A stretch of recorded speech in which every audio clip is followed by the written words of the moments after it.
What is going on, everybody? Welcome to Talking Friars here on February 16th. It's already been an eventful day to be a Padre fan. AJ Preller has been extended. John Seidler, Padres players, have talked about it.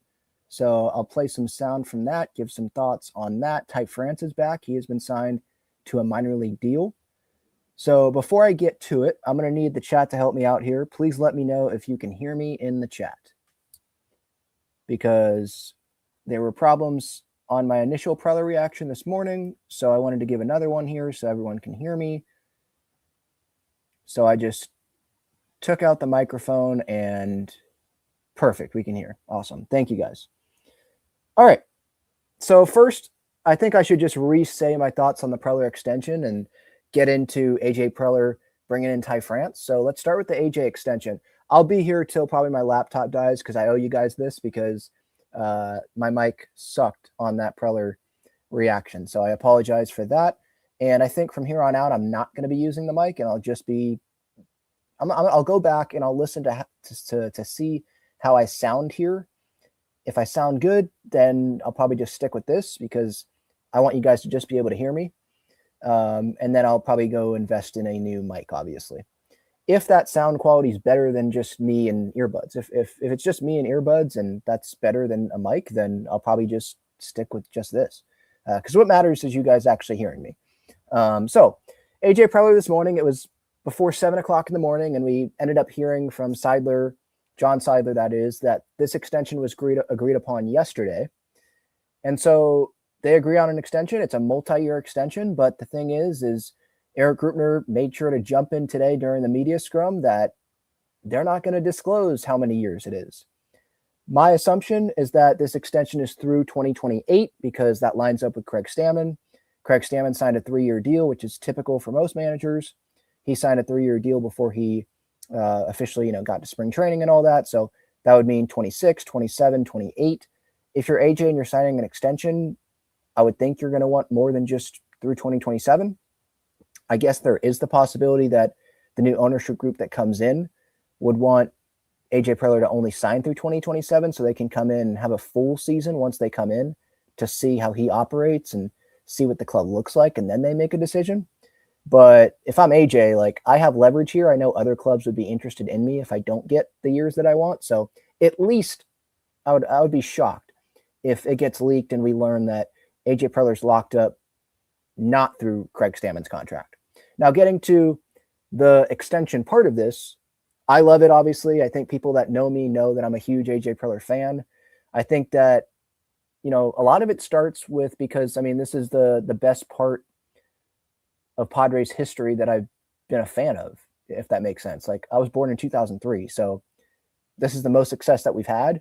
And before AJ Preller, yes, I was a fan before then. It was not like this. And I was a fan during the Blue Padres years when Preller was here and through that rebuild.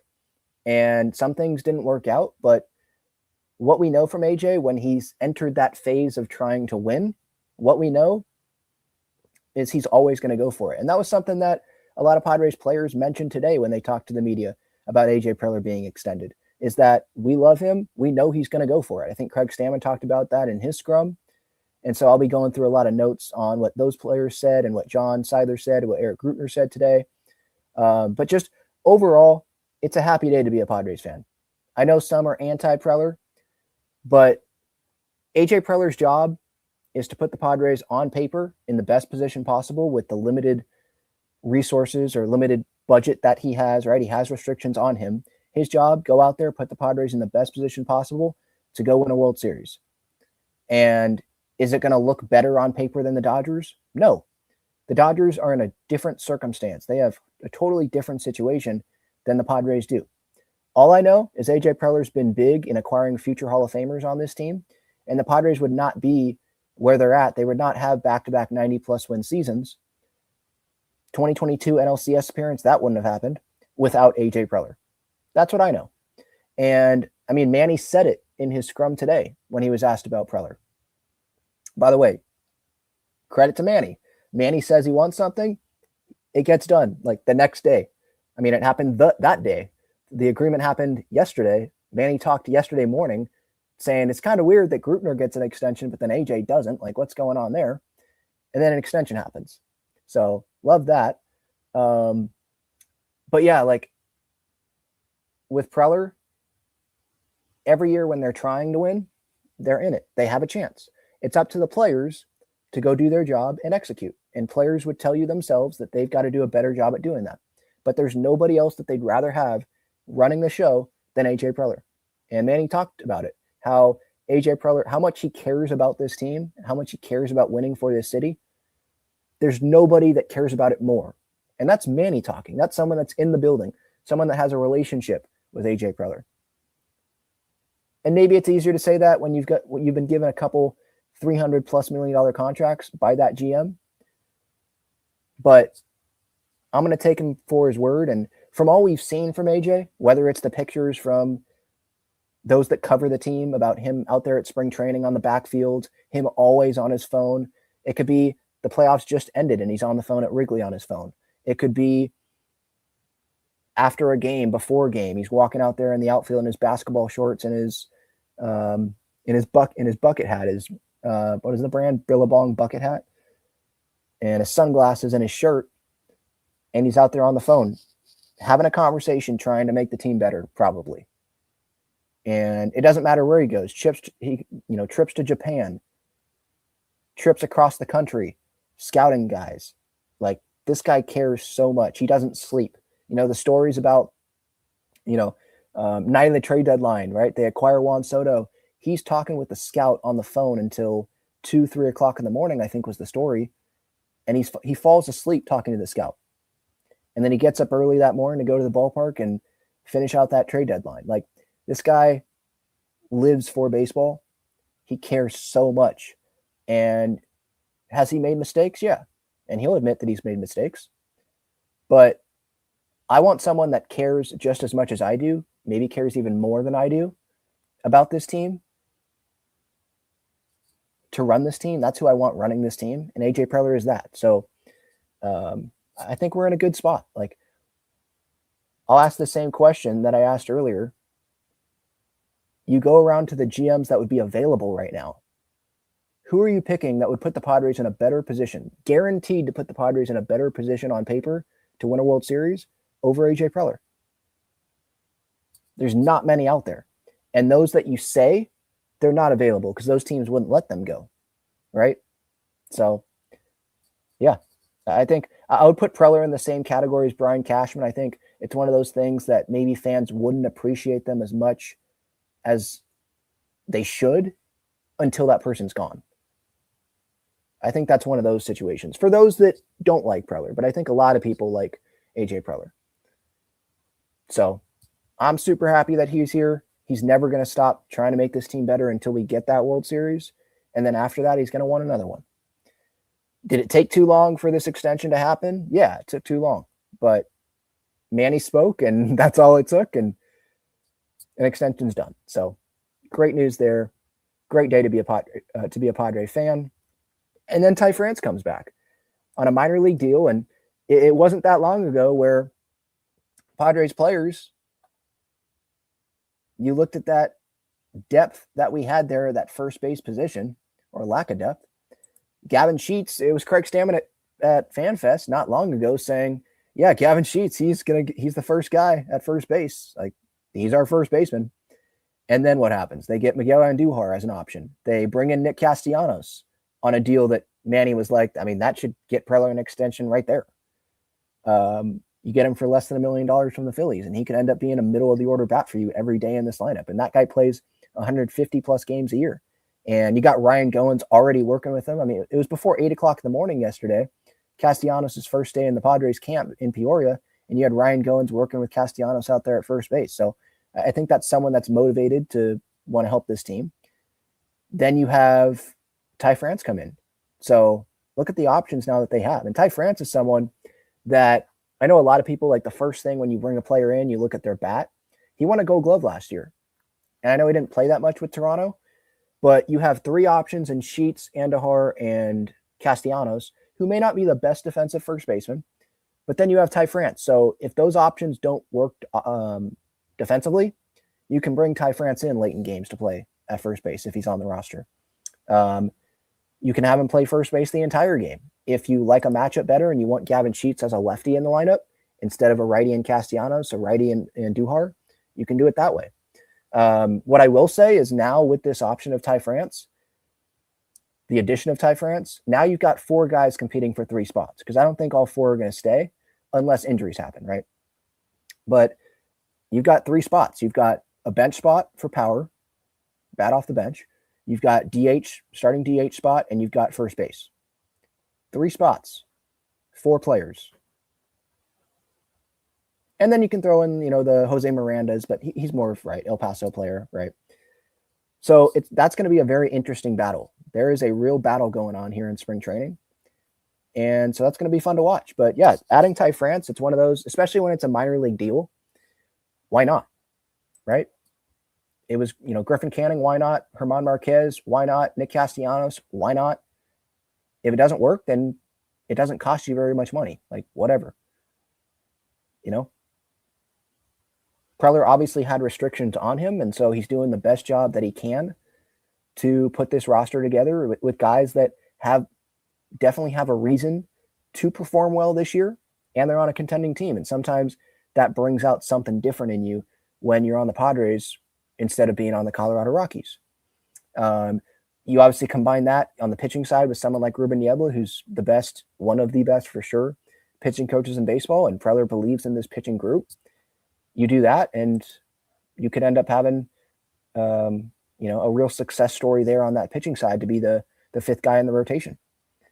So Ty France, by the way, in 2025, 1 WAR player.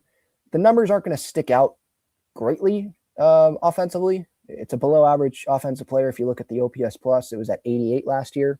Split time between the Minnesota Twins and Toronto Blue Jays, but he was an all-star the first full season that he was in Seattle away from the Padres. Second full season. 2022, he was an all-star. And in that season, he was 25% above league average offensively, hit 20 bombs, drove in over 80 runs.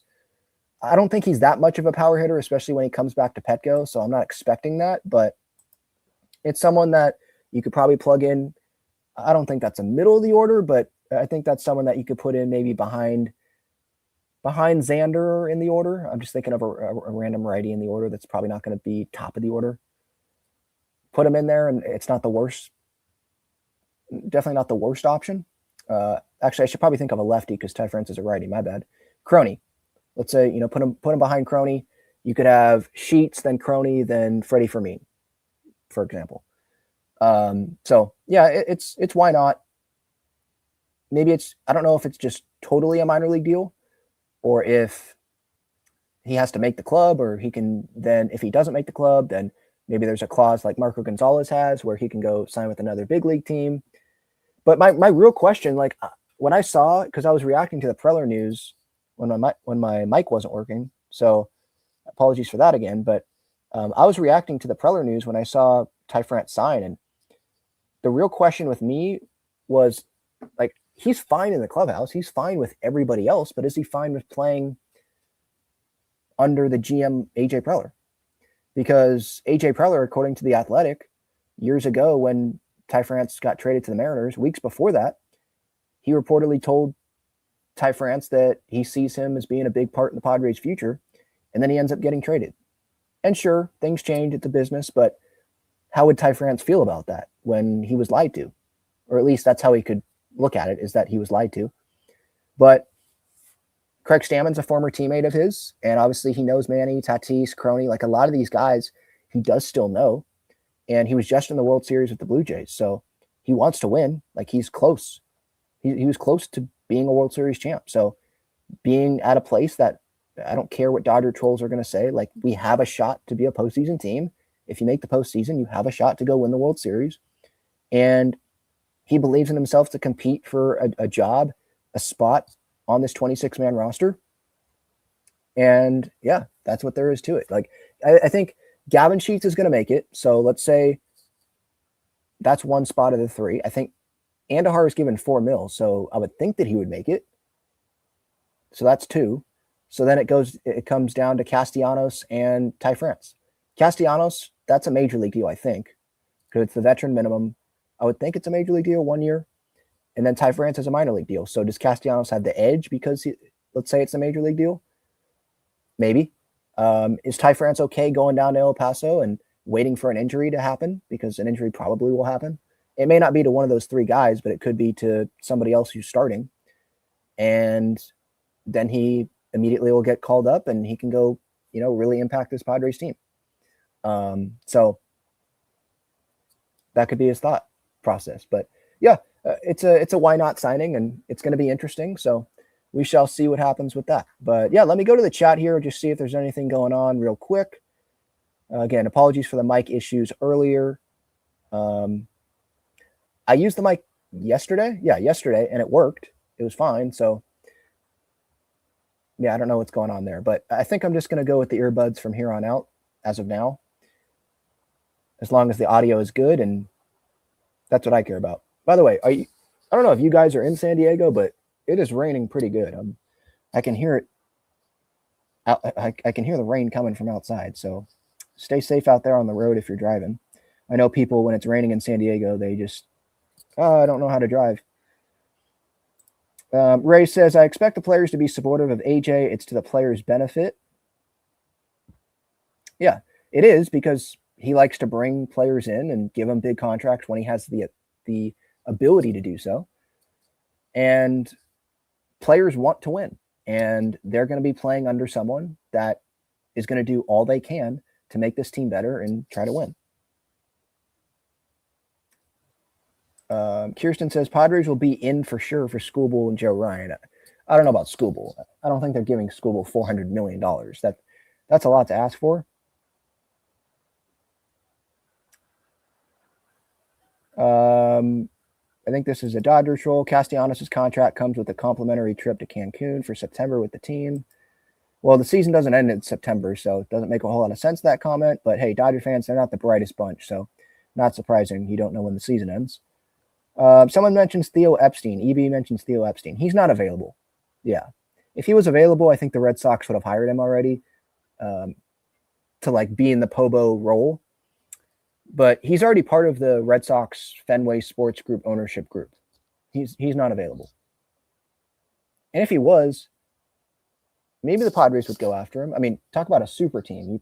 Theo Epstein and AJ, that would be interesting. But AJ wants to run the show at the same time. Okay, Derek Falvey, that's an interesting name. But Twins fans hate that guy. Maybe hate's a strong word. But they were fine that he got let go. The timing of it, him being let go right before spring training, that didn't make a ton of sense. But they're fine. Yeah, their lives go on for sure. Let's put it that way. Because then he ran baseball and business with the Twins. That's stupid. Imagine if Eric Grutner ran baseball and the business. Like, that's what was happening with the Twins. Now, Falvey was more of a baseball background before going over the business, so maybe it's Preller running baseball and business. But regardless, it should not happen. And so they moved on. There was a new, one of the new, why am I forgetting the ownership group's name? The Twins ownership group. The Pohlads. It was a new Pohlad that came in, and he started being the guy running things. And it seems like they really disagreed on some things. And so there was a mutual parting of ways. But Falvey's available for sure. Yeah.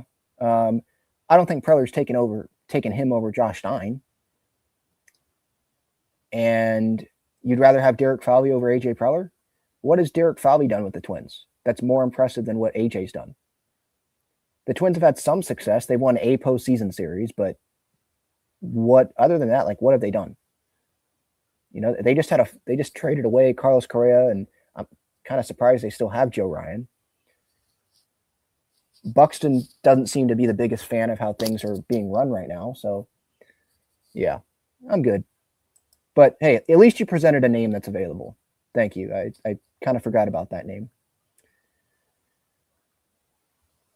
Kirsten says the bench is going to be fire. I guess. I hope. It gives you more options. Irie says, Jim last night was saying he feels the same about this team as he did at the start of last year. I don't know. I'm more excited now because there's more power potential. Yeah, I do disagree with that take from Jim. I think you should feel better about this team.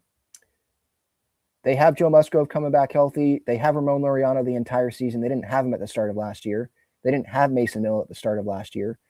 They didn't have Freddie Fermin at the start of last year. And they're going to give Campy a real shot, it seems like, to be the backup catcher. Manny's healthy. Merrill's healthy. Tatis is like, all these guys are healthy. So Xander seems to be in the best shape of his life. I know it's a big thing that's always said in spring training, but that's what it seems like. So, I mean, there's aspects here where I'm like, no, they're in a better spot. They have Nick Castellanos as the DH. They don't have Yuli Gurriel, who was DHing on the opening day lineup last year.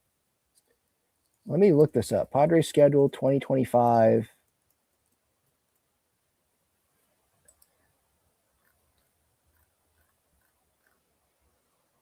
They won 7-4 opening day. So in terms of power production, you have Luis Ariz at first base. Instead of him, you'll have Gavin Sheets or Castellanos or Andujar, someone like Ty France. That's an upgrade. Manny, Bogarts, Merrill. You had Yuli Gurriel was the DH. Am I taking Yuli Gurriel or Nick Castellanos as potential? I'm taking Nick Castellanos or Miguel Andujar, whoever it is. Brandon Lockridge was the starting left fielder on opening day. I'm not taking Brandon Lockridge. Sorry. I think he was fine, but I'm taking Ramon Laureano. Are you taking Martin Maldonado? I know Schilt was, acting like he was the next Yadi Molina, but are you taking Maldonado or Freddie Fermin? I'm taking Freddie Fermin. Actually, sorry, Elias Diaz was the starting catcher. Diaz or Freddie Fermin? Probably Freddie Fermin. Diaz did go for 2 for 3, but Maldonado did go in the game. Opening day, the catcher got pinch hit for. That kind of explains the situation they were in. And who was pinch hitting for him? Jason Hayward. Who would be pinch hitting right now in that situation? Could be Castellanos, could be Ty France. Could be Andujar. Could be Gavin Sheets. I think that's better than Jason Hayward. So I'm going to have to disagree on Jim with that take. Ray says, I would have preferred new ownership decide whether to extend AJ or not. I hope the contract with AJ has a cancellation clause. You mean a buyout? I think that's probably a better word for it. Maybe, but I think for AJ to do this deal, he wanted to be running the show. Again, I don't know how long it is, but I think it's at least going to be through 2028.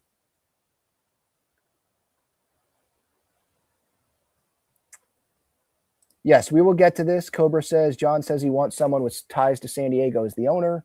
That sounds like Dan Friedkin to me. I mean, of the reported names, yes, but John also mentioned that there are names that have been involved in this process that have not been reported. So we'll leave it at that. All right. I'll get back to the chat, obviously. Let's get to the reaction from players and John Seidler and Grupner to AJ Preller's extension, and then some of the other stuff that John Seidler said today. Manny Machado, let me play that audio because it was brief when he gave his thoughts on Preller's extension, but he was like, maybe I should have spoken a few months ago. So let me get that loaded up. In the meantime, shout out to the main partner of the show, Gaglione Bros Famous Cheesesteaks and Garlic Fries. Their main location is on Friars Road, just down the road from Snapdragon Stadium. SDFC gets an action on the 21st against Montreal. And San Diego Wave also gets an action next month, mid-March. So looking forward to that. And then, obviously, Gaglione Bros is at Petco Park, down the third baseline, section 124. Best cheesesteaks in San Diego. Their main menu is not just cheesesteaks, not just garlic fries, many more options at that Friars Road location. Local guy, Joe Gaglione, he is great. He and his brothers there running that place. So make sure to check him out on Friars Road and at Petco Park. Cheesesteak fries are delicious. The garlic fries are great. I love walking by and you can smell the garlic fries. I love that smell. All right. Let's get to what Manny said. I'm pulling up the audio right now. Here we go. Credit to Marty Caswell for getting this. Manny, you made a case several times yesterday for AJ Preller to be extended. What was your reaction to the news that he has been? You got extended? As you can tell, I'm looking for my phone. Is that what happened? Yeah. Yeah, he signed? Damn, so I had to. Should have spoken 3 months ago or something. I don't know. Yeah, I mean, it's awesome. It's awesome. I think, I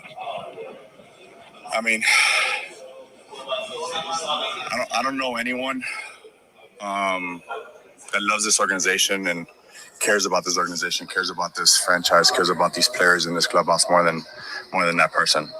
I don't think it's any of us BSing around here about when we speak about AJ. I think it's just genuine. I think he's truthful to all his players, loyal to the guys, and it's awesome to see that he's gonna be here.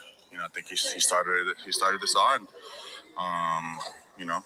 we all believe in him. We know what he's made up and what he does for this franchise. So yeah, it's awesome to have him here.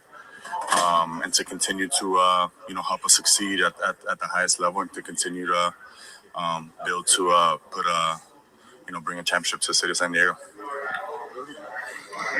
All right, there you go. So again, I spoke about it earlier about Manny and how he was talking about that and how much Preller cares for this organization. And that's what his actions show for sure. I also love that he's just him, right? Like AJ is just going to be him. The other day, there was a picture out from Marty, I think. AJ was talking with Bud Black, watching one of the bullpen sessions. And AJ was I think he might have been in his bucket hat. Yeah, I think he was. In his bucket hat, the same one that he's had for years. And he was also wearing his Team USA baseball shirt, that gray baseball shirt, that there are photos of him wearing that same shirt during COVID. That was 6 years ago. Time flies, dang, 6 years ago. He was on the phone on the field, I think, after a game or when one of the games got postponed, and he was wearing that same shirt. Like this guy, the basketball shorts, whatever shoes he's wearing, the Under Armour quarter zip, like this guy, he's going to wear the same stuff. There's just something about that I love. He's not your typical guy that's going to show up and be wearing the golf quarter zip and, the business casual look and try to fit in with the other GMs. No, he's just himself. And isn't that what we want, right? We want people to just be themselves and care about this city and want to win for this city. And yeah, so I just love it. All right. So that's what Manny said. And again, like Manny wants something, he gets it done. Like Manny clearly is a big voice for this organization. And whenever Manny says something, that people listen. And that's including ownership. Manny won an extension in 2023. He came first day of spring training and said, I'm going to opt out at the end of the season. And Peter said, no, you're not. You're getting another extension. Here's $350 million. You're not going to opt out. And I think that was announced the next day or a couple days after that. It happened pretty quick. And then here, Eric Krupner has an extension, but AJ doesn't. That's weird. For as much as AJ's done for this organization, how long he's been in this organization, what he does, that's kind of weird. And then, boom, AJ Preller has an extension. So that was Manny. Michael King saying, I've never met anybody like him, especially in the GM world. Tatis, his comments, he was talking about how it's about time AJ deserves an extension. If it's him, if somebody deserves it, it's totally him. He talked about how AJ's kind of been like another dad for him, essentially. He's always had his back, but he's held him accountable too. He's going to let you know when you've messed up and what you need to do better. And, Tatis is just thankful that AJ is his GM. And that's what a lot of Padres players had to say about this. It's pretty consistent. Yeah. Michael King, it's awesome. Never met anybody like him, especially in the GM world. He's going to put the best team out there he possibly can with whatever restrictions he has. And honestly, it's really impressive. Talked about German Marquez. Marquez is an awesome dude. Marquez, by the way, I think he's wearing number 33. Castellanos is 21. Don't know about Canning. But Marquez's locker is right next to Michael King, at least for spring training. And it was interesting that Michael King was saying that he got his scouting reports based on German Marquez's stuff since they had similar stuff. So Michael King, I think him and Marquez are going to be chatting a lot with their similar games. He loves the Castellanos signing. He doesn't want you to look up his numbers against Castellanos. He was asked about cap or no cap, and he said, I'm no cap. Doesn't benefit the players at all, which I think that's kind of incorrect, to be honest.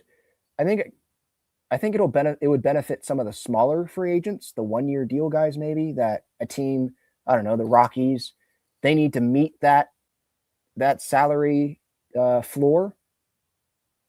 Because if there's a cap, there's a floor. So let's say there's a salary floor. Rockies, teams like that, they need to meet it. The Marlins. Oh, so let's go sign a 1-year deal guy to a 1-year, $15 million deal that we wouldn't give to someone so that we can get over that floor. And then I would think that you'd have to stay over it the entire season. But then maybe they can trade that player before the deadline, get another player that's maybe get some prospects, and then another player that would equal that amount of money, you know? So those lower players might be able to actually get paid more on a 1-year deal because of a salary floor. But I do understand what Michael King's saying about, you know, guys like Dylan Cease, guys like maybe himself if he has a good year and it's, you know, he's in line for a long-term deal. That could hurt those guys because maybe a team, it restricts their market because a team like the Dodgers could want him and be willing to spend, but they're capped. They can't go spend on that guy. So obviously those guys are going to say, yeah, no, a cap's not going to benefit us, which I largely agree with, but I think in some circumstances, I think it would benefit some of the players. But I'm not in favor, by the way, I'm not in favor of a cap. I think there should be a floor, but I don't think there should be a cap. I think owners, when you come into Major League Baseball and you own a team, you should have a minimum commitment to trying to win baseball games. And some owners do not meet that. It's gotten better, but I think some of that has to do with the CBA, number one. And it's not consistent. But there are teams like the Padres, the Dodgers, as much as we don't like it because they're the Dodgers, they're doing what we want them, what we want teams to do. We want teams to try to win, right? Maybe not as Padres fans because we want to win, but as baseball fans, we want teams to try to win and get better. And those teams that try to get better, they're spending money. So I don't think you should limit how much teams are trying to get better. We can be frustrated about the Dodgers and how it's not fair because of the TV deal and all that, but I think we should give credit when they are spending money because they could pocket it like some of these other owners, but they're not. So that's what I've got on that.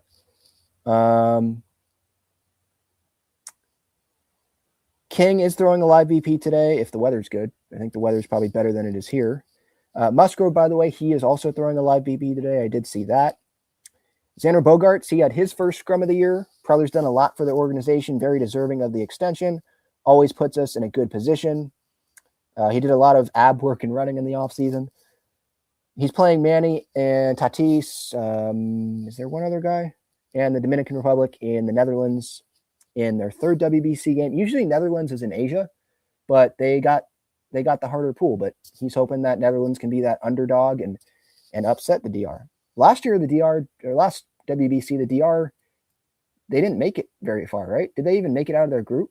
Maybe they did, but then they lost that first game. Like, they did not make it far. That's going to be in Miami again. Team USA obviously is going to be in Houston. He was surprised about Mike Schultz's exit. Tough news. Very thankful for what former hitting coach Victor Rodriguez has done for him in his career, not just with the Padres, but with the Red Sox as well. And then about Preller, who's better to have than Preller is what he said. So, yeah, these players, they are totally behind him. And because they want and they respect a GM that's coming in there that wants to win baseball games and tries to improve the roster. Because there's some GMs that maybe they try to improve, but then the owner doesn't let them. So I don't know if it's AJ being a great salesman and getting the owner to approve certain money deals where guys come in and other GMs can't do that. Or it's just a situation that AJ's in where maybe he has a little bit more leash, not as much as we want, but maybe he has a little bit more of a financial leash than other GMs do. And that's just the situation. Regardless, he's making it happen. So players are going to respect that. They want that. So that's great. Jeremiah Estrada actually had a funny comment. I think the first time that they kind of saw each other was in St. Louis. Preller was rapping the same song that Estrada was. I guess it was playing in the stadium, and so they kind of bonded over that. Estrada's mindset feels like he doesn't have a guaranteed roster spot. He does, but obviously that's the mindset that he's in. He's a competitor, and so he's always trying to get better. Called Ruben Niebla the GOAT. Treats everybody the exact same way, brutally honest. So love that. All right, let's get to John Seidler and Eric Grupner talking to the media. I'm going to go over the main points that they said, and then I will play some of the audio for you. They spoke to the team this morning. Grupner thanked the fans at the beginning of this, one of the best home field advantages in professional sports. John Seidler said, without AJ's roster building, we wouldn't be here today. Had conversations since February of 2025 about extending him. The process took time because John likes to have discussions in person. The fourth and final discussion in person was yesterday when they came to an agreement. So I can respect that from John. I mean, you can be in person, though, over Zoom. Like, if Preller's in Japan, you can still talk about an extension over Zoom. But maybe Preller has notes, next to him, sticky notes about things that he wants to say. Maybe Seidler does. Maybe, and so I can respect you wanting it to be face-to-face and just being like, all right, air it out. Like, what do you want in this contract? What do we need to reach an agreement here? And then Preller also on the other side can be like, shoot me straight. Do you want me here? Do you like me running this team? What's the future of the ownership situation? And I assume AJ had that conversation with John yesterday before they agreed to this about what's the latest in this ownership group. Are these ownership groups going to keep me when they come on? Or can you not guarantee that? If you can guarantee that, then great. So maybe those face-to-face conversations, like that's where, they get the most progress. So I can respect that. But at the same time, I still do think it took too long. I know we don't know the entire situation and what was said and what was holding it up, but that's what John says. John says it was the in-person stuff. He wanted these conversations to happen in person. So I can agree. Or maybe not agree fully, but I can understand that. Grupner did jump in and say they aren't saying how long this Preller extension is, but again, I'd be shocked if it's not until at least 2028 through that season, because that lines up with Craig Stammen. That wouldn't make sense to extend to 2027 and then have the manager be through 2028. You just let Preller hire this guy, and it clearly was a Preller hire. Like, Stammen was part of the interview process on Preller's side, and then he ended up being on the other side because Preller wanted him to. So you're not allowing that to happen and then giving Preller through 2027 and not 2028, right? That would be stupid. MSD and BDT partners are advisors in this process for the ownership transition. More parties are interested than have been reported. The conclusion will come in the next few months, is what Seidler said. John not answering why he's selling the team. That was not the direct question, like, why are you selling the team? But I think it was Derek Togerson that asked, why are you deciding to part ways with this asset? Obviously, that's another way of saying, why are you selling the team? And John just said, I decline to answer that right now. John also was asked about the Padres moving, and he said, this is a quote, the Padres aren't moving from San Diego. A new buyer would be nuts to move the team out of San Diego. That's another direct quote. And yeah, this whole situation, this whole thing about potentially moving the team. Oh, the Warriors owner is going to come in and move the team to Oakland. Like, it doesn't make sense. And John Fisher could have, paid to do the Oakland Stadium situation, right? He could have.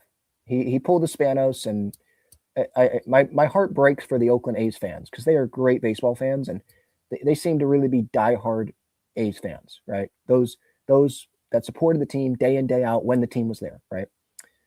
But to move the Padres are one of the more successful franchises in baseball in terms of making the playoffs year in, year out. I'm talking about recent success. And I know Dodger trolls are going to come in here and laugh about it, but it's facts. 90-plus win seasons, in terms of business, which Major League Baseball, it's a business. I know that we don't want it to be a business all the time, but it is a business. So at the end of the day, it comes down to dollars. And sure, they don't have a TV deal. That's not in the Padres' control. Like Bally just decided to not, they went bankrupt. They went bankrupt, I think, and so they folded. And so one day the Padres had to go to MLB to be Padres TV. Didn't miss a game. And so that's something unfortunate, but that's something that was out of the Padres' control.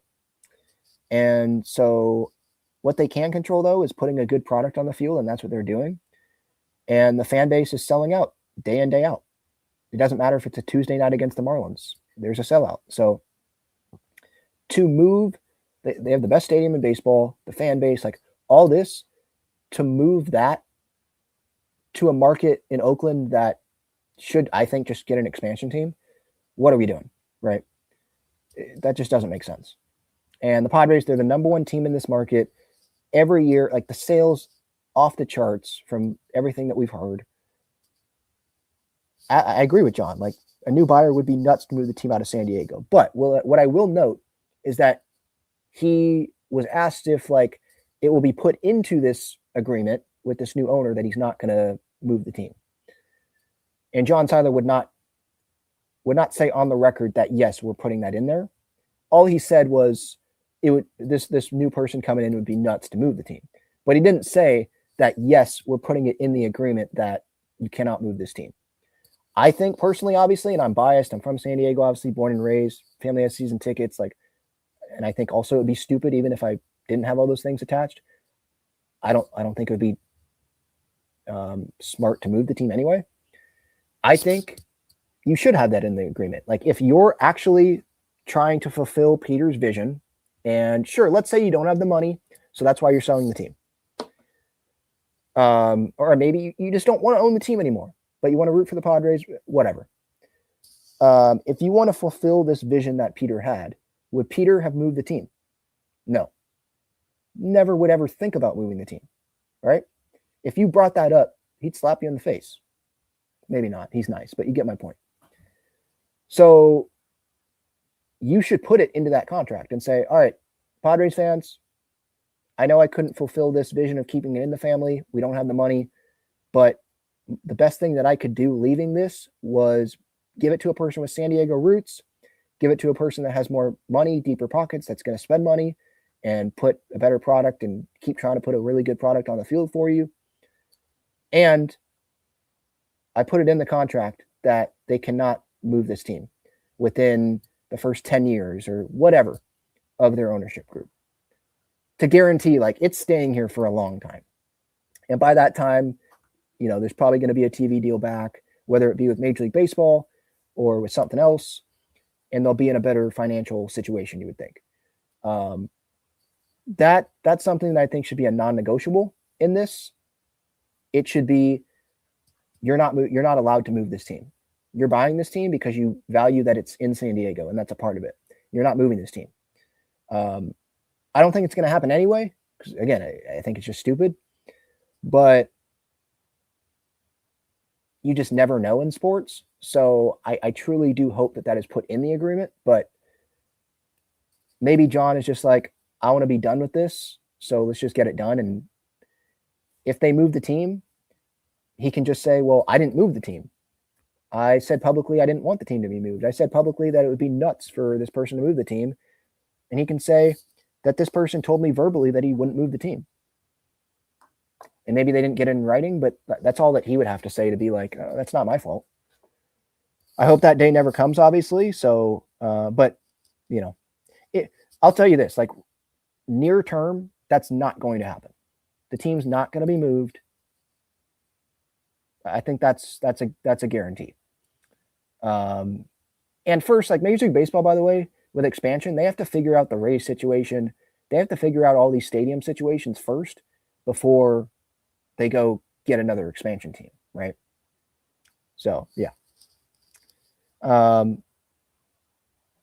Obviously, that San Diego, keep the team in San Diego. I think it keeps getting brought up just because of the whole Chargers history, the Rockets, the Clippers, teams that have moved. it's just something that's a sensitive subject for people in San Diego. So we want it to be confirmed that this team's not going to be moved. And of course, you had Barry frickin' Bloom writing the other, weeks ago in Forbes about, the potential for the Padres to move or whatever he was writing there in Forbes. Clickbait, it's not going to happen. Any other notes from here? So from this new ownership group, John Seidler said they want someone with San Diego ties, deep love of baseball. I don't know if Dan Freakin has a deep love of baseball, but he has the San Diego roots. Now, there could be another ownership group that we don't know about that hasn't been reported, which we know based on what John said today, that other ownership groups have expressed interest. We know that there could be someone, we don't know that there is, but there could be someone with San Diego ties other than Dan Freakin. And maybe this person has more of a passion for the Padres, and maybe John Seidler and Grupner, they quiz these people on the Padres and tell me what you know about the Padres organization. Like, do you actually care about them already? Or are you just going to, go in and start to care about them? Because I would hope that this person cares about the Padres before owning the team, but it is a business, so maybe they don't. But San Diego ties, yes, that's great. Again, I've said this before. I think that the easy win by this new ownership group is to have Sheil Seidler be a part of this new ownership group. It could be a 1% stake. I don't care. But to have her a part of it and have her back in the fold and have her doing interviews on behalf of this new ownership group, I think that would be a great look for this new ownership group. So John Seidler said the right things about the team not moving, about them wanting San Diego ties, love for baseball, all that stuff. But you really don't know. Like, I really don't know about John Seidler, to be quite honest. And I'm not the biggest fan of Eric Grubner. I think I've made that pretty clear. Remember, that's the same guy that had that quote, I think, to Kevin Acee in the UT saying, yeah, if you woke up from being in a coma for 4 years or whatever he said, you'd be pretty happy with the roster we have. Like, he was pretty much telling Padres fans, be happy with what you have, even if we don't spend more money. And this was a couple off seasons ago, I think. Be fine with where we're at. And pretty much just like, just a complacency that he had there publicly. And that's not who AJ Preller is. So I could totally believe there being friction where Grupner's like, no, we have this budget, we're good, to Preller being like, no, I'm trying to win baseball games here. And Grupner, he has a stake. He has a small stake in the Padres right now. So if this ownership gets sold, is he going to still have that stake? If he doesn't, is he still going to be the CEO of the team? I've heard Darren Smith talk about some NFL potential opportunities for Grupner. I don't know if that's no longer the case anymore. But yeah, so, Grupner can talk about on the business side, best ballpark in baseball, the attendance, all that stuff. But as I've said, like, the attendance, I promise you, if the Padres sucked, if the Padres were not allowed to spend money, we've seen it in the Padres franchise history, right? Go back to Ron Fowler, go back to previous ownership groups that weren't spending the money at this level. Grupner's just been lucky that the ownership has allowed Preller to go spend this money. I think Preller, without the money, would still build a competitive team. I think we'd just be more like the Rays, the Brewers, that sort of thing, the Guardians, right? But I think Grupner's just been a large beneficiary of the ownership group spending a ton of money, because when you have big stars on these big contracts, fans are going to show up. That's that. If we had a competitive team but not the huge stars, the attendance would not be what it is. I don't care if you have the best ballpark in baseball, the food options. That's not why people come to the ballpark. Some people come because of that, but I guarantee you a majority, right? Your season ticket holders don't come to the ballpark for the ballpark. They come to watch the team, to win baseball games. And who's doing that work? AJ Preller, Josh Stein, and his group. By the way, for those that missed it, or maybe my mic cut out on my previous reaction to Preller, I want to say it again. I hope that Josh Stein gets the GM title coming out of this. In that release by the Padres, it still says that Josh Stein is not the GM. It says Preller's the GM. But I hope that Preller would be willing to relinquish that general manager title and just say president of baseball operations and give Josh Stein that title. I know it's just a title, but for people that work in the sport, I think getting that recognition and being named GM, I think that would mean a lot. Maybe it doesn't mean a lot. Maybe Josh Stein doesn't care and he's just fine with the role that he's in. But he's on those Zoom calls. It's not like it's just Preller, Stammen, and then Castellanos and his agent the other day. Josh Stein was on that call.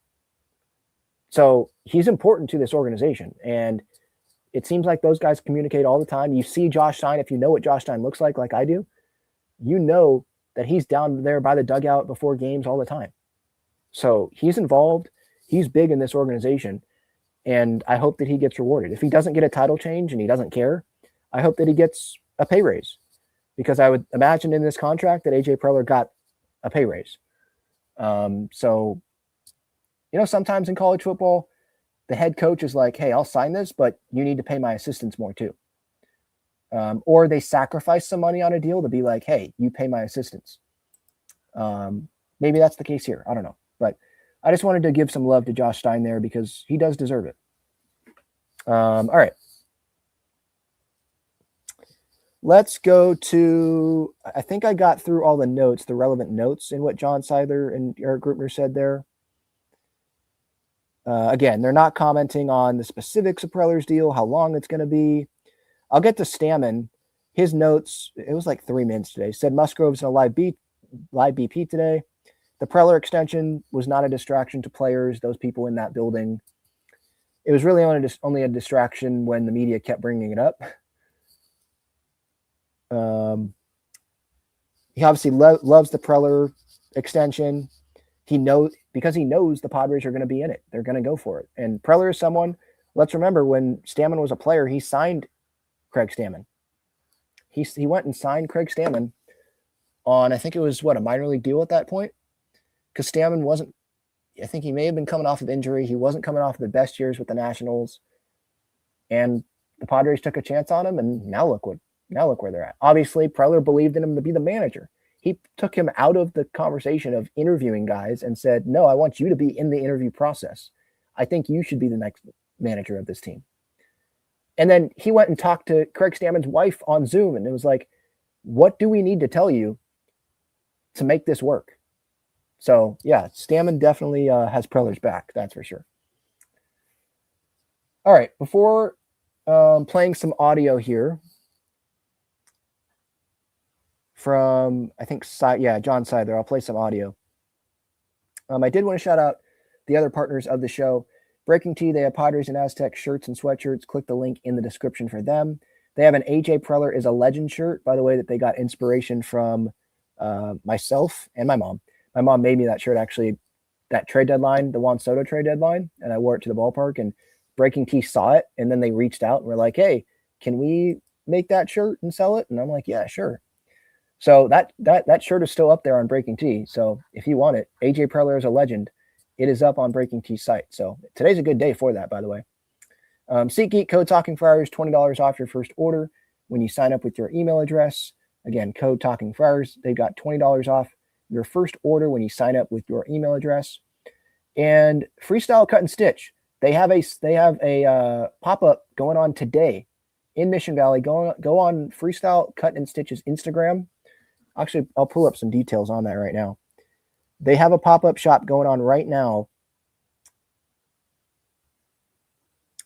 Monday, February 16th today, 9 a.m. to 3 p.m. So if you're watching live, there's a couple more hours on this pop-up sale. Mission Valley, 2835, Camino del Rio South Suite 355, 92108. Parking available up the driveway. Clearance 50 to 80% off.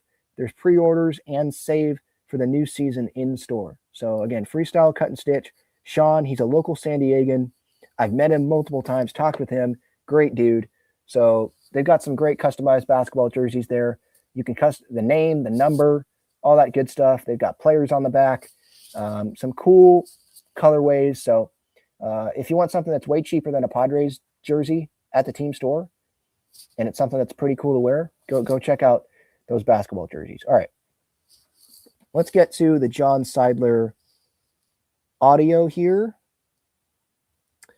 John Seidler asked what qualities he'd like to see in the team's next owner. And this is via 97.3 The Fan. So they can. would like to see what everybody would like to see. We would like to see somebody with ties to San Diego, a deep love of San Diego, and a deep love of baseball. So they can continue doing the work that we do in the community and providing the product on the field that the fans enjoy. There you go. So love to hear that. This was funny. Eric Grupner was asked again. This isn't the first time that he's been asked. He was asked how he would describe his working relationship with AJ Preller. And there are people that try to push back on this and be like, show me real.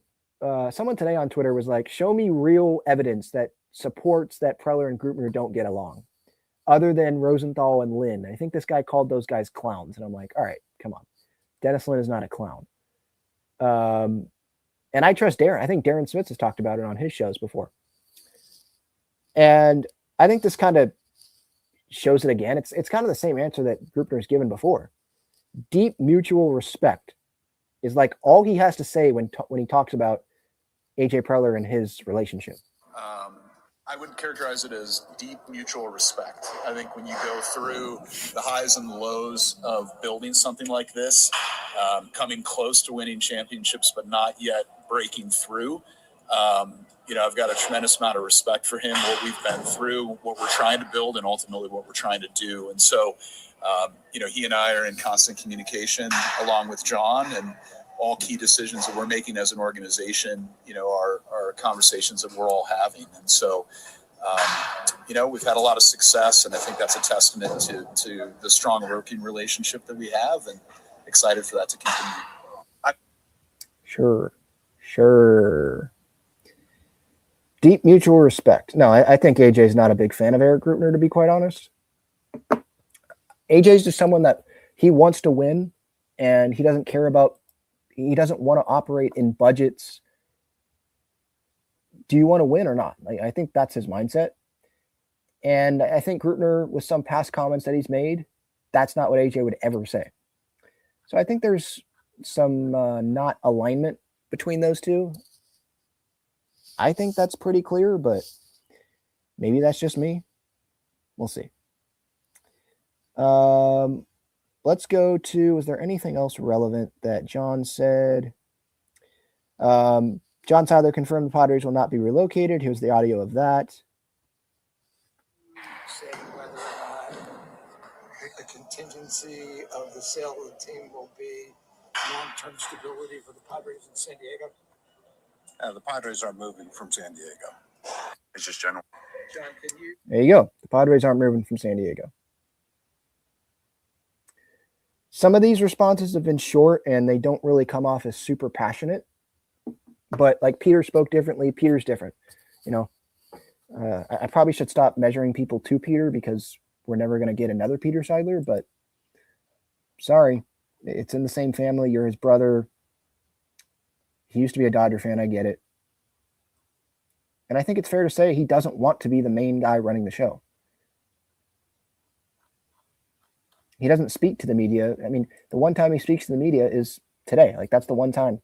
Maybe when they sell the team, he'll speak, but it's probably just going to be a statement. And other than that, you're not going to hear from him. I think the last time we heard from him was last year, spring training.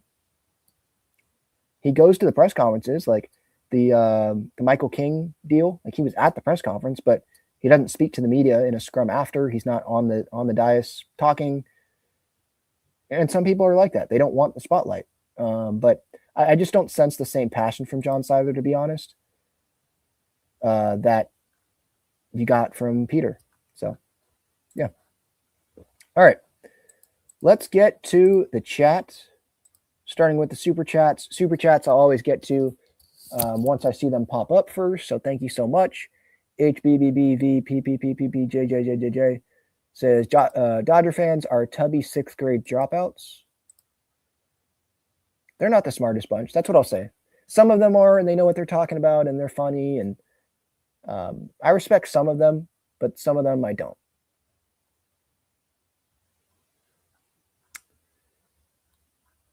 All right, let's see here. Okay, where was I in the chat? I'll go to the chat. We'll just pretty much do a Q&A, or I'll just answer comments the rest of the way. We've been going almost an hour here, and I just wanted to get through all those main points. Leon says, "Hey Ben, greetings from Germany." Wow, I'm from Germany. Finally, this extension got done. Now get one more starting pitcher and or a lefty bat and get his season started. Thanks for the content. Yeah, of course, no problem. Starting pitching depth, yes, I'll sign up for that. I'll sign up for a lefty, but I think right now the Padres are probably good with the options that they have. Not saying they won't go get another guy, but like they're not going to go get Rhys Hoskins.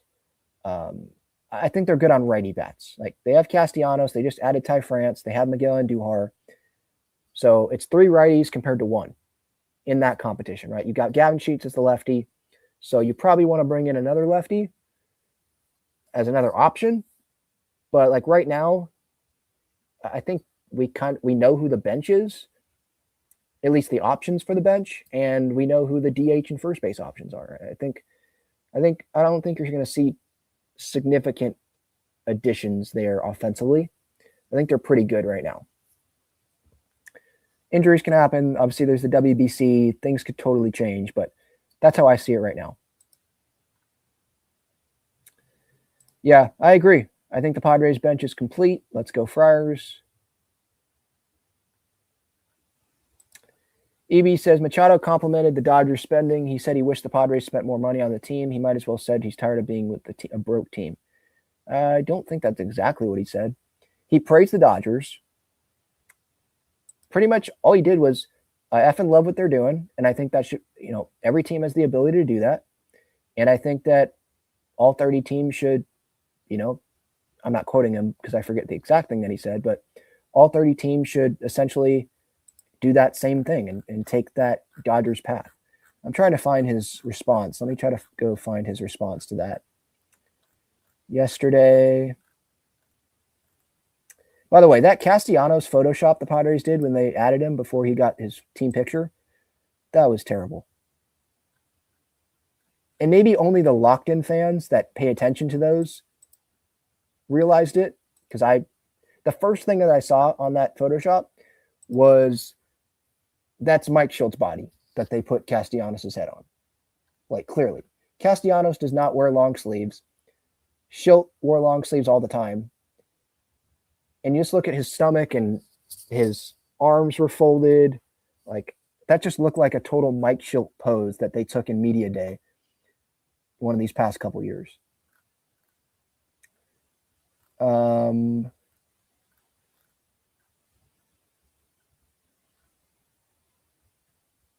Yeah, here's the Manny. Maybe let's see if I can share my screen here. I think this will play the audio.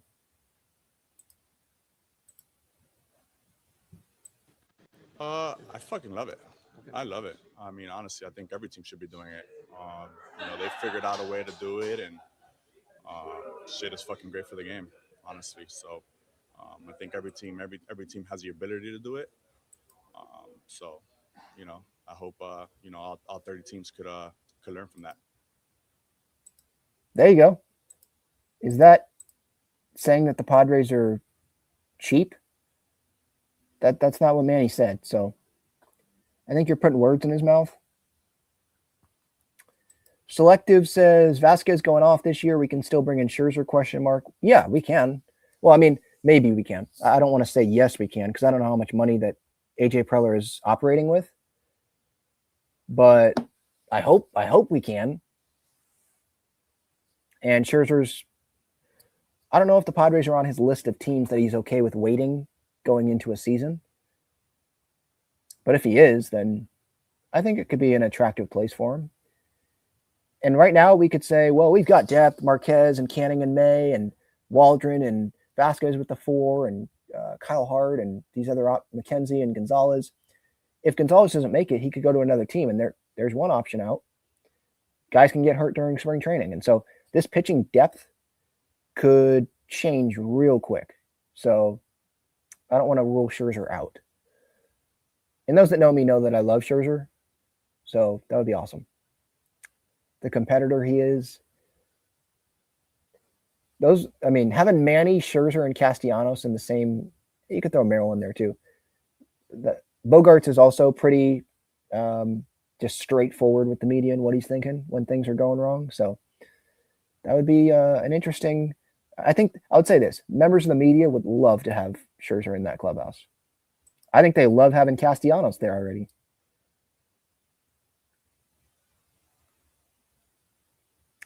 Cobra says Friedkin would spend. He's worth $10 billion. I hope he would spend. I think he would spend, but I don't know how much he loves the Padres.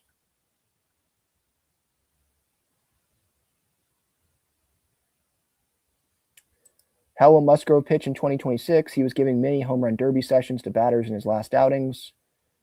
What last outing? His last outing was the wild card game against the Braves, right? The one that he kept the Padres in. I think they eventually won that game.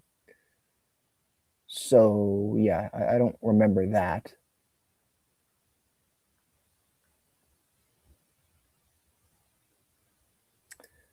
Leon says, what do you think about the stars have to show up thing? Doesn't the stars always have to perform? It's not like they have an option every new season. Yeah, of course. That's why you pay them, is to show up. But what do you want me to say? That's what we have to say every year, because that's what the case is every year, right? If they don't show up, then the Padres aren't going to win. That's what it is. I hope the new owner extends Nick. That's going to have to wait. I don't think that's happening. I think that would be an off-season thing after this season. And then there's the lockout. So who the heck knows what's going to happen with that.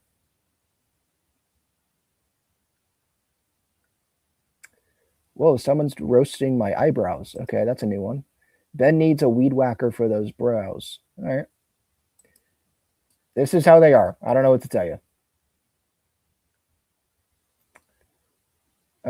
Let's see. You better hope the new owner extends the Petco Stadium contract and doesn't move the Padres out of San Diego. The Petco lease is till like 2034, I thought I saw. Petco Park agreement, Padres. Petco Park's naming rights is through 2027.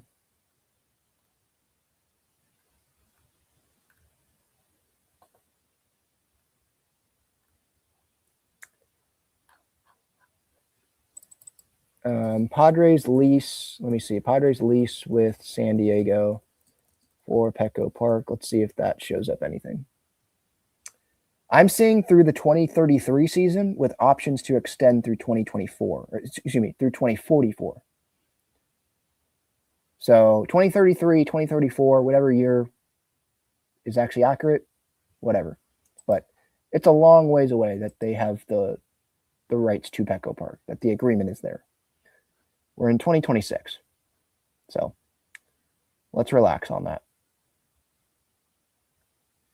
Yeah, and they're not moving. I think it's pretty obvious they're not moving.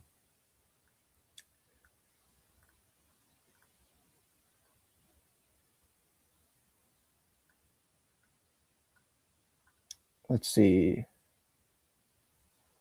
Why do I hide how many likes my videos have? YouTube already hides the dislikes. I don't control that, so I don't know. I don't look how many people like the video anyway. And I'm not someone that, starts every show where I'm like, subscribe, like, subscribe. If you like my stuff, you're going to subscribe. I don't need to say it. I appreciate those that do. If you don't like it, you don't have to. I just like to get right into it and just talk, because that's what you're here for, right? You're not here for me to tell you to subscribe 100 times. Let's see. LFGSD Padre says, I think there should be a floor, but no cap. Yeah, I agree. I'm always on Manny's D. No, I disagree with that. I've gotten on Manny plenty of times.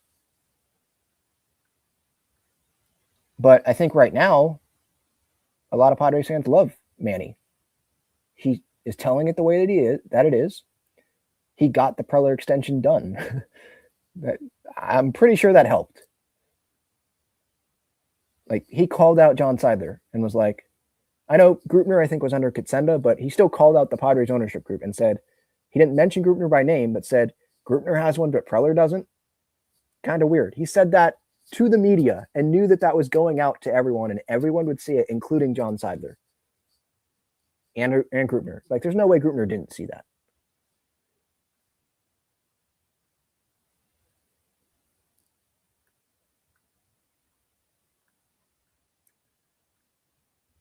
Let's see. I think everyone has now talked to the media. Bogarts, I think, was the last one that we were waiting on. So he talked today.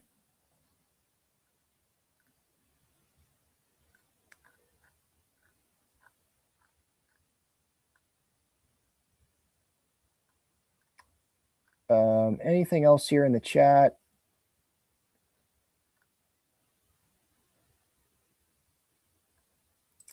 Yeah, I can definitely still hear the rain here. It's pounding down pretty hard.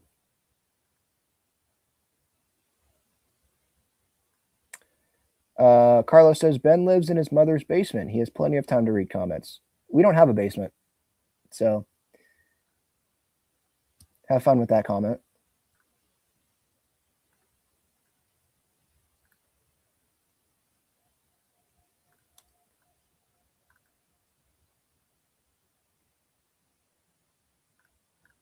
I love these Dodger fans continuing to come in here. They have nothing else better to do. Back-to-back World Series champs, and they still want to come in and chat on a Padres show.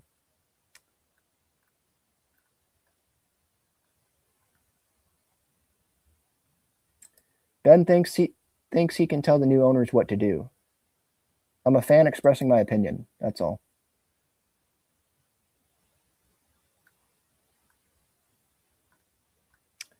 I mean, I hate the Dodgers. I don't go into Dodger shows and invade the chat and start talking. Like, I have better things to do. So, well, I guess it's raining. Maybe they just have to sit inside today. But, I mean, we've got great weather all the time, and they just keep coming on in. Carlos says, Ben, they're going to sell to the highest bidder. They are in debt. I hope not. I hope they have San Diego ties. Look, regardless of who they sell to, John Seidler and his family is going to be set for life, for generations. Like, they are good. So if they can't hold on to Peter's legacy and fulfill that by keeping the team, it's not hard to just give it to the group that you think will fulfill the legacy the best. Don't give it to the highest bidder. You're good on money. You'll be good on money. You're going to get billions of dollars.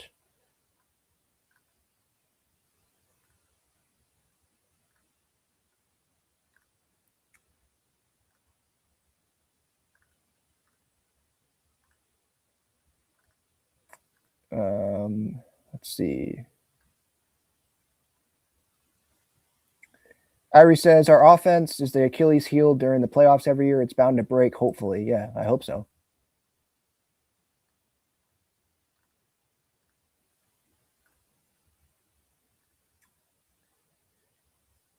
Ben is a sensitive man who can't stand on his 2 feet. I'll stand. You want me to stand? There you go.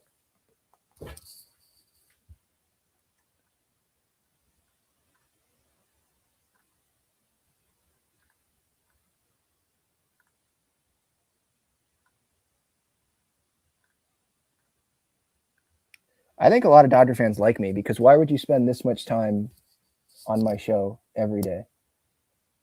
I appreciate it, though.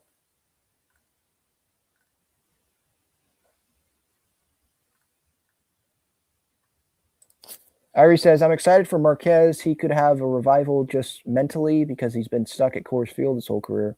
Also, coming back from Tommy John surgery, like I would think that that's a really tough thing to do, and that's something that's probably not talked about enough. People just see Tommy John and they're like, oh, he'll come back stronger. That's not always the case. And I assume, like, coming back from that, getting back on the mound, facing big league guys, like, you may not have your velocity immediately, or it's just been a long time and you can't find the right feel that you had before you had the surgery because it's been that long. So, and then working with Ruben Niebla, again, the Bud Black thing is something that needs to be mentioned here. If Bud Black, who has been with German Marquez that long, is going to recommend German Marquez, then I'm going to believe in that and believe in the pitching group because AJ Preller is closer to it than obviously we are. I'm going to believe in that. And, you know, if it works, it works. If it works, it works. If it doesn't, it doesn't. It's not a big deal. They're not paying him a ton of money.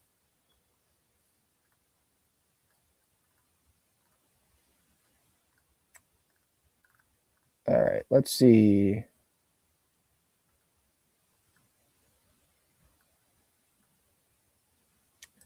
El Gallo training to be our future hitting coach. Yeah, if you guys didn't see, he is at Padres spring training. I saw some pictures there yesterday, chatting up with Manny and Craig Stammen. So that's cool. Good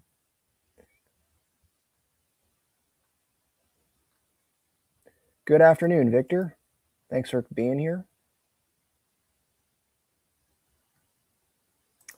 To be fair, Ben is the only Padres YouTuber that doesn't seem jealous or bitter about the dynasty. No, like, I'm jealous, so I disagree. No, I'm jealous about it. I'd love to be the back-to-back World Series champions. Of course I'm jealous about it. I'm jealous about their TV deal and all that. But I think hopefully what separates me is that I'm a realist and I openly say, like, good job to the Dodgers for doing what they should be doing. When you have that advantage, take advantage of that and go spend a ton of money and go be much better than everybody else on paper. Be up here while everybody else is down here. That's what you should be. So for people that want to complain about it and all that, like, I don't think we should penalize teams. That's why I'm not a fan of the cap. I don't think we should penalize teams for wanting to spend money. And they have more money than we do. They have more money than probably every other team. They have Ohtani, like, they have that stuff, and that sucks for us, but give credit to them that they're not just sitting there after winning the World Series in 2024. They didn't just sit there and be like, we're fine, win the World Series in 2025. They're not just sitting there and being like, oh, we're good. We don't need to, we'll just run it back. No, they brought in Kyle Tucker. They brought in Edwin Diaz. Like, they're making moves. So I think you should give credit. So I am jealous. Yeah, I want to be in their financial situation. I don't want to be a Dodger fan. Like, I love being a Padre fan because I'm from San Diego and all that. But, like, I'd love to have that situation, of course. But I'm also not going to sit here and be like, oh, it's not fair. There should be a cap. I'm saying it's not fair because it's not fair, but I'm not saying there should be a cap because of it. I'm saying other owners should spend more money. The Dodgers, good on them for doing what they should be doing.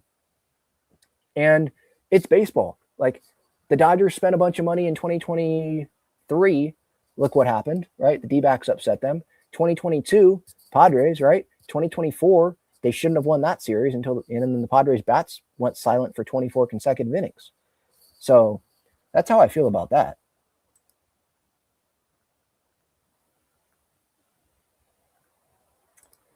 Ben, do you think we still need to hold on to Crony's contract? I think that it's kind of hard to move his contract. And at this point, I think Crony, he's a valuable piece of this team. Yeah, he's going to be at the bottom of the order. And maybe it's going to be like Will Myers, where fan favorite for some, but he's not going to live up to the money of the contract. But he is a valuable piece. Like Sun-Moon Song, who knows how he's going to adjust to the big league level, right? Jake Cronenworth is going to be playing every day at second base to start the year. And there is some power in that bat.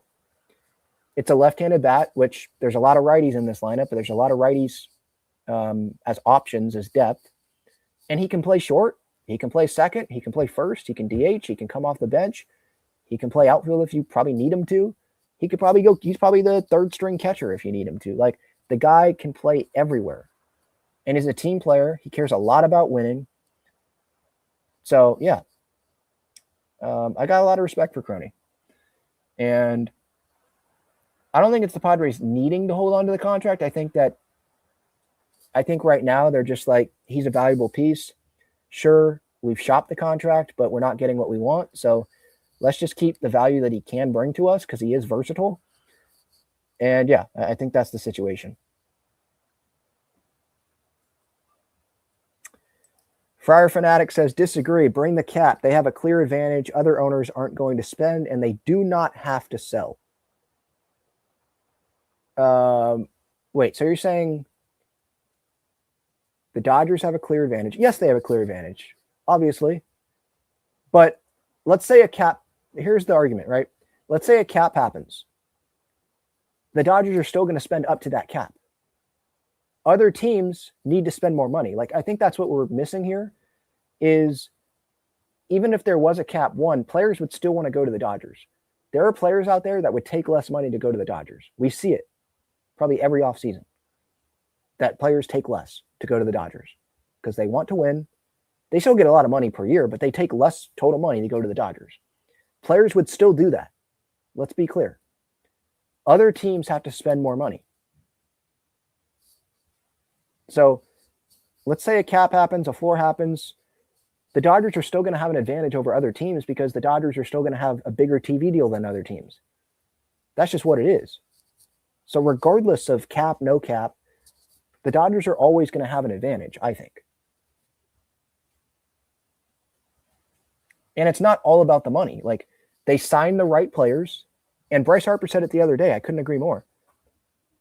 They don't just sign players and give them money. Sure, there's Mookie and Freddie and these guys that they bring in externally, Shohei, but they also develop guys. They also do things that AJ's done before. Bring in a smaller name or a guy that was in the big leagues before, didn't pan out. He goes to the Dodgers and look what he does. Max Muncy, Chris Taylor, Justin Turner, right? There are guys like that have been big parts of their team. Kike Hernandez, I think you probably throw in there. So, and then they developed guys. They developed Corey Seager. They developed Cody Bellinger. Like, those guys were not the number one pick in the draft. The Dodgers don't have the number one pick in the draft. So they have been able to develop guys. And that's what it is. It's not all spending. So they'd still have an advantage in that. They'd have an advantage in the TV deal. Like, that's just what it is.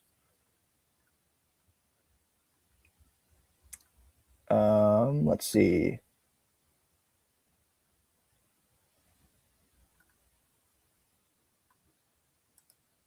Yeah, we know that. Peter Seidler went wild spending before his untimely death. But again, like, I think it goes back to respecting that he wanted to do all he could. He can't control what the players do on the field, but he wanted to do all he could to go win for the city of San Diego, to go win the first World Series title. And that's the legacy that I want to continue. And AJ Preller helps do that, regardless of if he's limited in the amount of money that he has or not.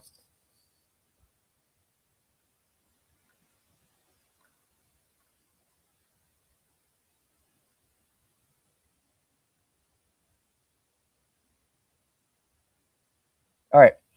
That's going to do it. Thank you, everyone, for the time. Over an hour and 20 minutes here on this show. Just wanted to do a nice long live show.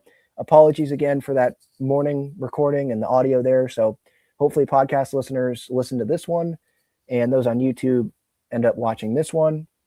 And I will talk to y'all later. You already know what's up. What's that? Another home run. But you know the job.